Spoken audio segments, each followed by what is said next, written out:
students, welcome back to class. Today we have a new student joining us. Look at his name. It's Simnett Nutrition. I already wrote it down here.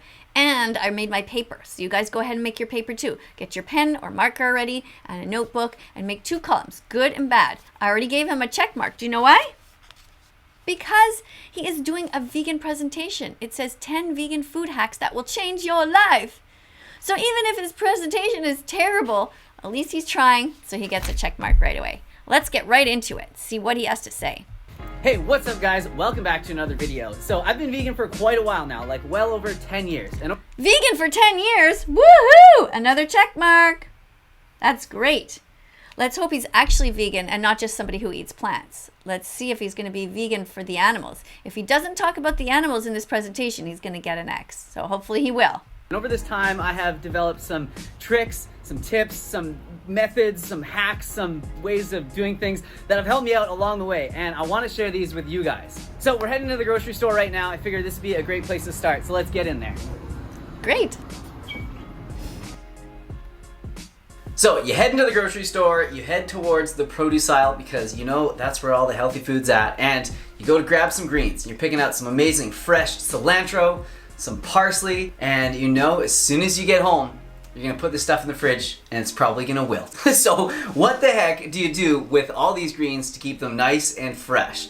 Well, let me show you guys what I do with them. So what I do is I just throw the herbs right into the sink, give them a good wash, dry them off a bit, just shake off all the excess water, cut off the ends of it, and then I just put it into a glass of water like this, or a little jar of water, and just like, you know, flowers or whatever, it'll soak up all that water, it'll stay nice and healthy. So even when they are a little bit wilted like the parsley is here, this will actually like perk right up. It only takes a few hours. Let's see if I can put some footage over top so you guys can see how it comes back to life. I like to put them on my windowsill just because it like looks nice and green and they stay nice and happy up there. So you can also do it with green onions. So here's some green onions that we've been growing on the counter for a little while, and it's really cool to do with green onions because they keep growing back. So what I'll do is I'll just like take some scissors and I'll just like cut it off, put it on top of a salad or stir fry or whatever. See how cool that is? He cuts with scissors.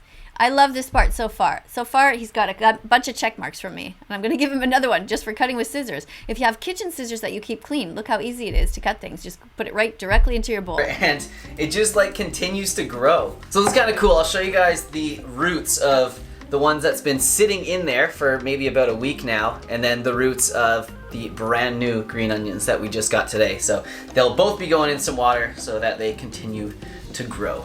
It's like printing your own money, basically. Oh yeah, but you do want to make sure that you change the water from time to time. Like if you look at it, the water's looking gross, just, you know, rinse it out, just get some new water in there because it will help them last even longer. Oh yeah, and that method will also work for celery as well. Even if you have like kale, like cuttings from your garden outside, pop those in water, keep them nice and fresh. Or even some lettuce like this. This one's actually kind of cool because it still has the roots attached, so that's definitely going to be going into some water. All right, and it's so that was pretty. It's so beautiful. I mean, you could give that to someone as a gift instead of flowers. It's actually an edible gift. I mean, how pretty is that?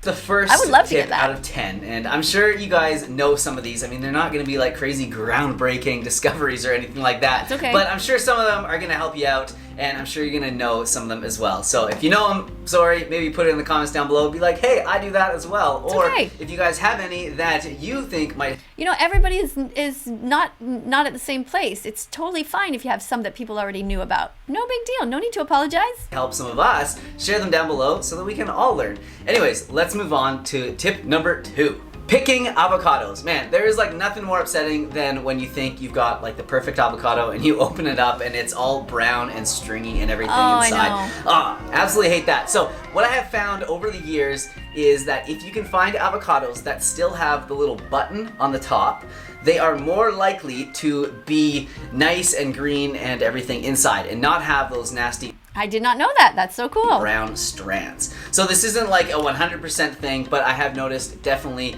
seems to correlate in my experience. So if you can, look for the ones with a little button on top, and if you can get them when they are still like pretty green and not that ripe, and then let them ripen on your shelf, that is gonna lead to a lot less bruising, because that way, you know, everyone hasn't like put their thumb into it, figured out if the avocado is fresh or not.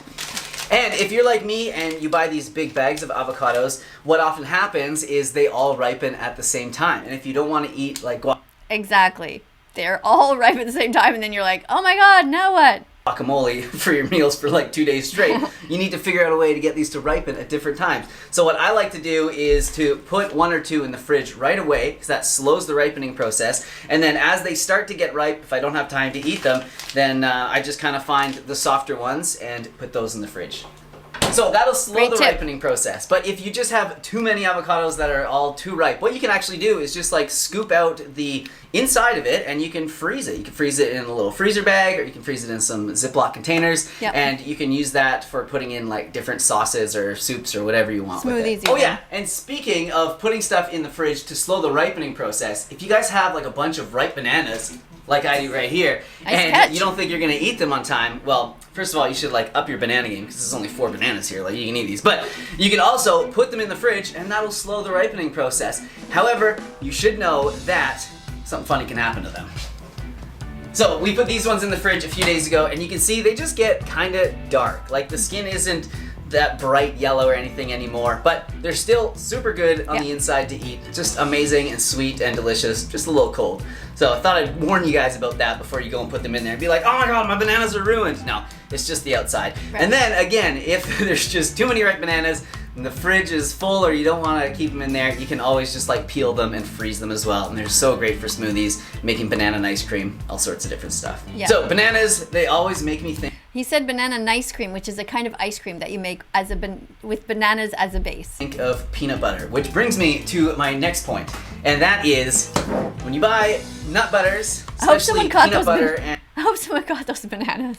Just threw them across the room. And this happens to tahini a lot. You get this like oily layer on the top of it. And what I used to do is, because oil rises, I used to like pour it out because I was like, I don't know, I don't want all that extra fat. But now I realize that I just like love like super creamy peanut butter more than I care about any fat that's in there. So I leave it in there. But you guys will know it's kind of hard to mix up because it's so close to the top. When you try mixing it, it's just gonna like, you know, splash around and slosh all down the side. So what I like to do is simply turn it upside down, and then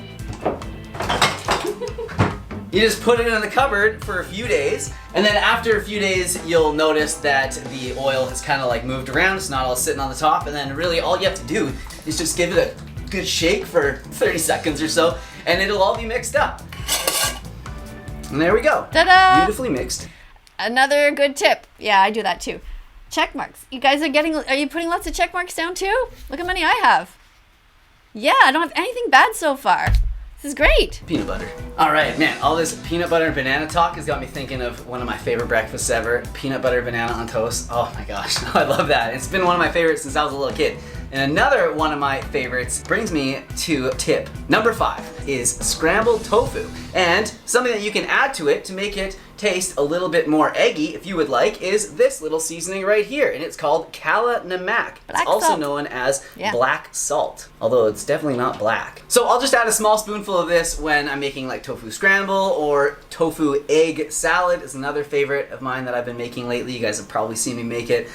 So he didn't talk about the animals, but he is showing a tofu scramble instead of an egg scramble. So why is it that you should use tofu scramble instead of egg scramble? Is because of what happens to the baby chicks in the industry.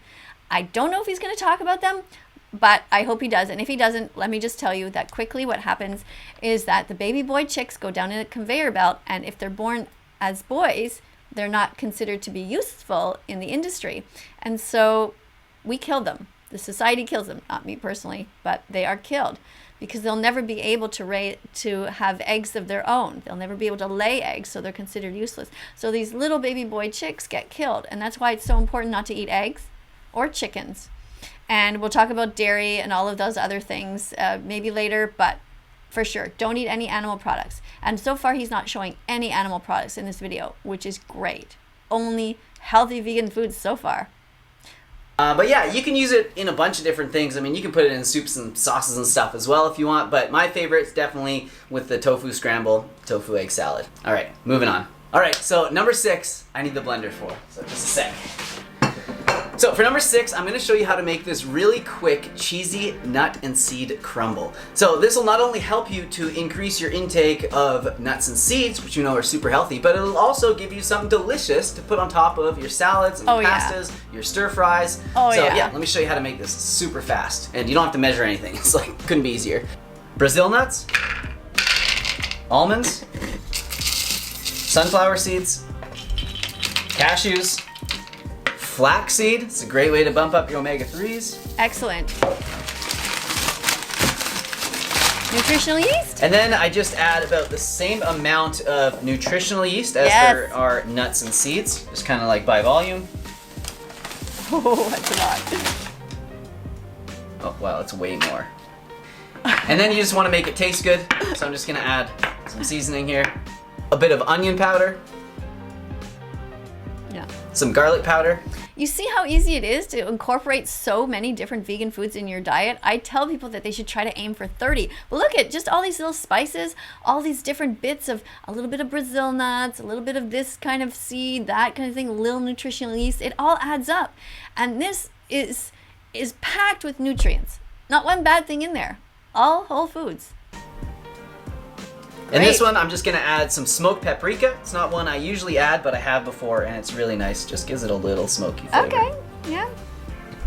And then just some salt and pepper. Or pepper and salt in this case. And then this would be totally good to blend up just as is, but one thing that I like to add is just a little bit of apple cider vinegar. So this gives it a little bit of moisture so that it kind of like sticks together and gets a little bit like clumpy, so it does like crumble. And also gives it a little bit of sourness, kind of like cheese. So you can play around with it. You might like it in there, you might not.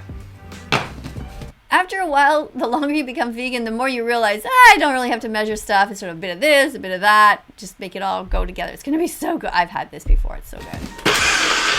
And it can be a little bit finicky. You'll probably have to mix it up a few times by hand as well, because it kind of like sticks to the side, depending on your blender, I guess. So then you just want to put it into a container that you can put in the fridge, and it should keep for, I don't know, a week, 2 weeks. I mean, there's not too much in here to go bad. Eat it straight out of the bowl. Yeah, it's awesome. Like, so good. I'm telling you guys, on top of like pasta with some pasta sauce, it is unreal. So look how much we just made. I mean, you know, it was cheap, it was easy. It's gonna last a while in the fridge. It'll help you eat more nuts and seeds. So yeah, everyone's winning here. Definitely. Oh yeah, and just before we move on to the next tip, I guess this will be like a little sub-tip as well, 6.5. You guys might have seen me using the mushroom bag here for the nutritional yeast. So we often like to bring our own reusable bags to the store to get bulk items, but sometimes we forget. We're not perfect. So rather than using like the plastic ones that they have there, if you are so inclined to rather use the paper ones, grab the ones from the little mushroom section and you can just... Excellent tip. Talking about the environment too. Another check mark. Really great. You know, fill it up with all the bulk goods you want. You can even reuse these bags. You could reuse the plastic ones, of course, but I know we're all trying to use less plastic. And buying in bulk is such a great way to save money. People say that eating vegan is more expensive. It is not true. It is definitely not true. Look how cheap this stuff is when you get it in bulk. These days. So, yeah, just a little tidbit of info for you guys. Oh yeah, but it's just reminded me, you can't see how much you're putting in these bags, so just pay attention to how much is going in there, because like I filled this thing up with nutritional yeast and it was like over 20 bucks, I'm not gonna lie. Yeah, but I go through that stuff like Alright, crazy. so number 7 comes from the freezer. So don't shy away from having frozen veggies or fruit.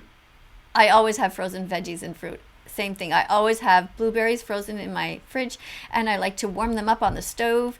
I add a little bit of maple syrup and I crush them and I use that as jam. I just put that on toast with peanut butter or toast with almond butter. It is so good.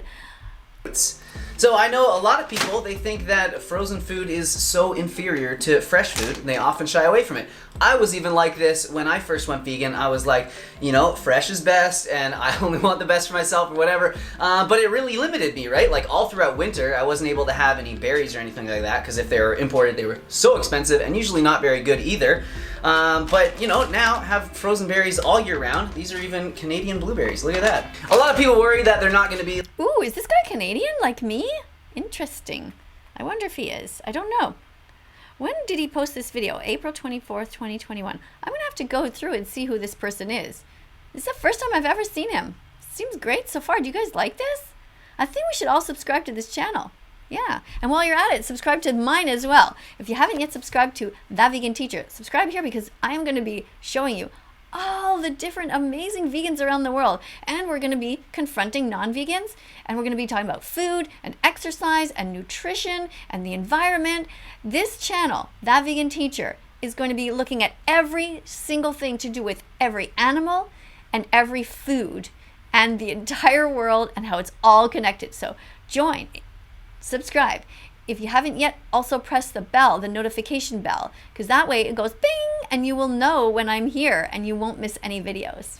All right, let's continue. Like as nutritious or whatever, but when they pick vegetables that they know are going to be frozen, they actually pick them at the very peak of their ripeness. And this is because they know that they're going to be flash frozen. They don't have to worry about over ripening and transport or anything like that. And often when you buy fresh food, they pick it early so that it's more stable to be transported, and then they will often speed up the ripening process with like ethylene gas and other things, which I mean is fine. Fresh food is like totally good. I'm not saying we shouldn't be eating those, but I'm just defending frozen food for once. all good. 'Cause I don't think enough people As long as you're eating vegan food, it's all good.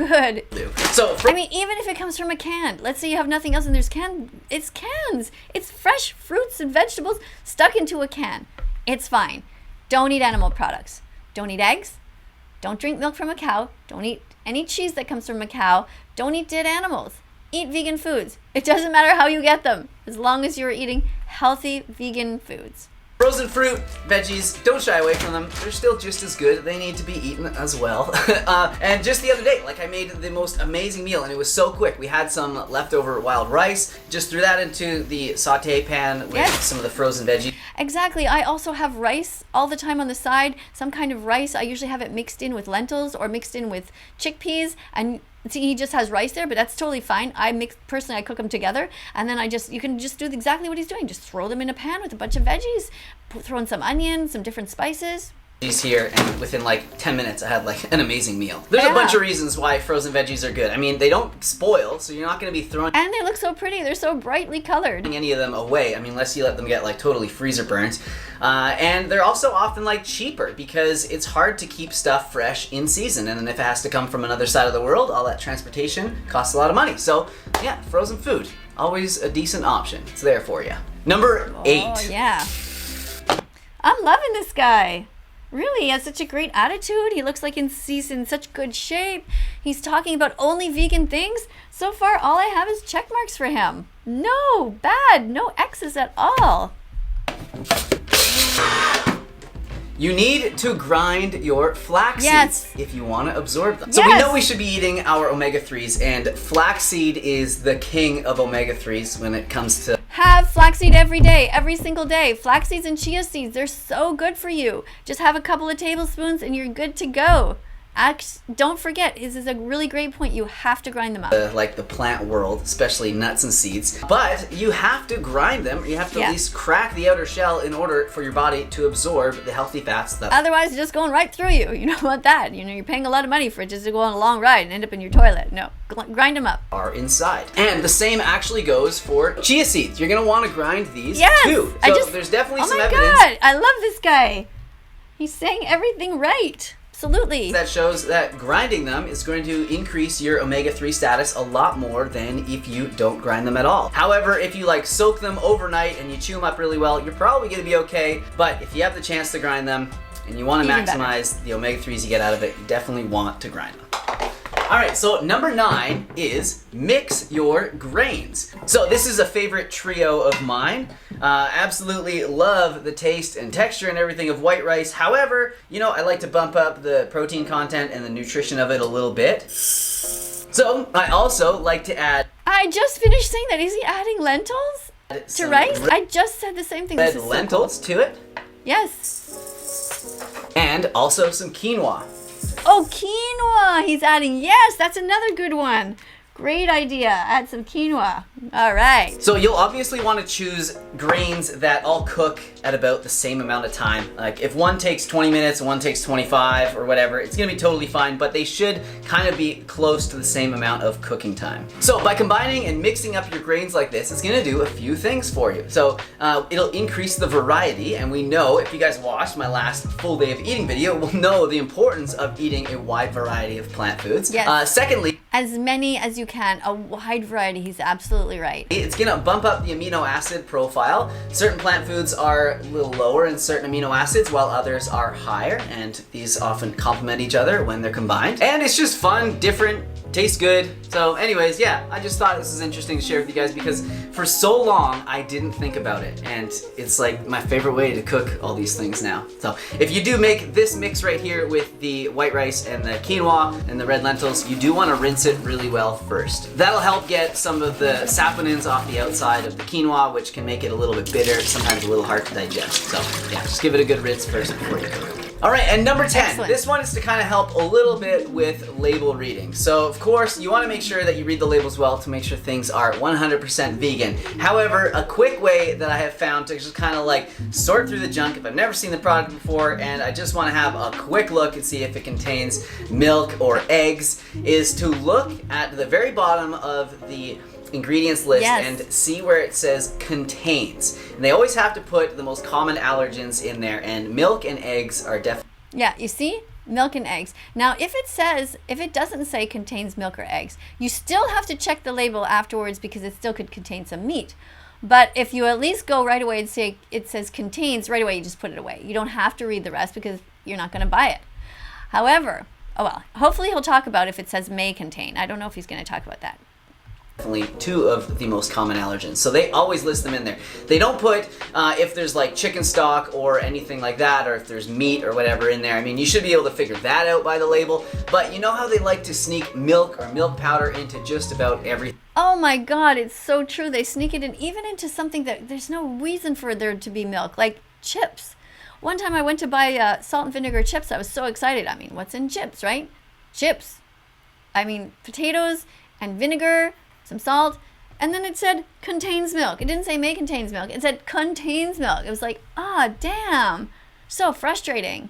So this is a really quick way just to be able to see that. So like these salt and vinegar chips, for instance, like you wouldn't think that there's milk in salt. I swear to God, it feels like I did not watch this video beforehand. This is just too funny. He's saying everything that I'm thinking. Salt and vinegar chips. So just flip them over really quickly and you can see right there, contains milk, right in bold. I mean, of course, that is so strange.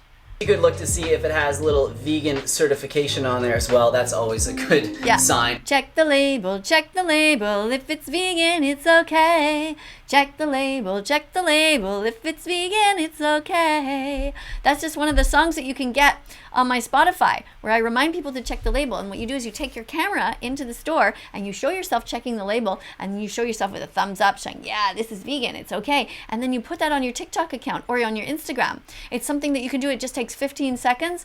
If you want to know where my Spotify account is, it's That Vegan Teacher Miss Katie. Just go to That Vegan Teacher Miss Katie, and you can find all of these sounds. You can use them on TikTok, like I said, on Instagram, or anywhere. And it's such a great way to do some vegan outreach quickly. So far, he hasn't talked about the animals. I hope he will. But, just in case it doesn't have that and you just want to have a quick look and see, it's a really quick, easy way to tell. And then just another quick point to add to this about label reading. I know a lot of people, when they first go vegan or plant-based and they start looking at the labels, they get a little freaked out when they see it may contain milk, eggs, fish, whatever. And a lot of people think that means that, it just might be in there. They don't really know. Well, that's put on there for allergies, and it just means that it's been made in a facility that has those other things in there, or it's shared an assembly line with products that might have milk, eggs, cheese, whatever in there. I mean, of course they're going to clean it between this, but for allergies, they have to tell you. Yeah, I just wanted to share that with you as well, because I know I get lots of comments from people being like, Derek, I love this product, but it says it may... Wait, what did he say his name is? Derek? Did I hear right? I think his name is Derek. may contain this in it. Like, can I still eat it if I'm vegan? And yeah, you can. Okay, so that's it for this video. That was 10 vegan food hacks that have helped me along my way, and I hope they help you guys. Unfortunately, he did not talk about the animals, so he's going to get 1 X for that.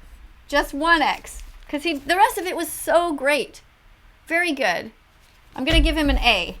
I'm going to get an A. You get an A. Very good job. Don't forget, everybody, that being vegan is about the animals. And the reason that it's important to mention that all the time is because people will cheat if they don't get it into their head and into their heart that it is about the ethics. We don't hurt animals. That's where we start. We bring our shopping cart into the store and we put veggies, fruits, nuts, and seeds. Put them in your shopping cart because peace begins on your plate. So open up your heart to the animals. That's why we're vegan. So this is an excellent video though, and I look forward to seeing more of his videos. So let me know what you guys wrote down when you graded him. What kind of a grade did you give? Did you give the same amount of check marks as I did? Take a picture of it, send it to me on Instagram. I love getting your little texts. You can also write me a message on there if you have anything to say. And anytime you want to communicate with me on Instagram, if you take a video of yourself, I will open it and I will look at it. But if you don't show me your face and I don't see you talking, I will probably think you're a troll and I probably won't get around to seeing you and I'll end up blocking you because there's so many trolls. But if you want to find me on Instagram, that's the best way. And my Instagram is That Vegan Teacher Miss Katie, same as my Spotify account.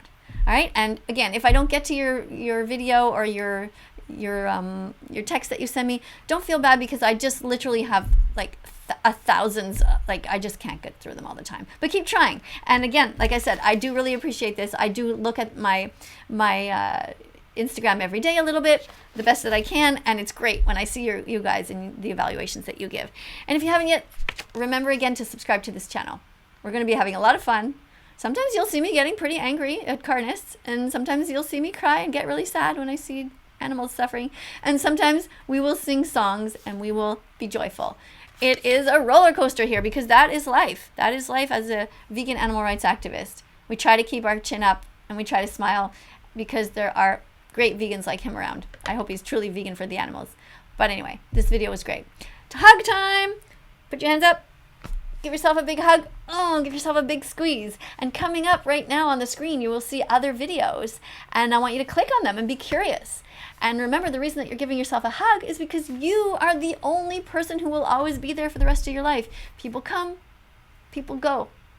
But you are consistent. And you are the only person that you can truly ever depend on. So, chin up. Walk proudly through life. Be kind. Always be kind. Always imagine that you are the victim. And go through your life like that. And also, always think of yourself as a little child and treat yourself well. Inside of you is a little girl or a little boy who just wants to be loved. And you are going to love that person. All right? Take care, everyone. Thanks for watching. See you in the next video. Do, do, do, do, do, do, do.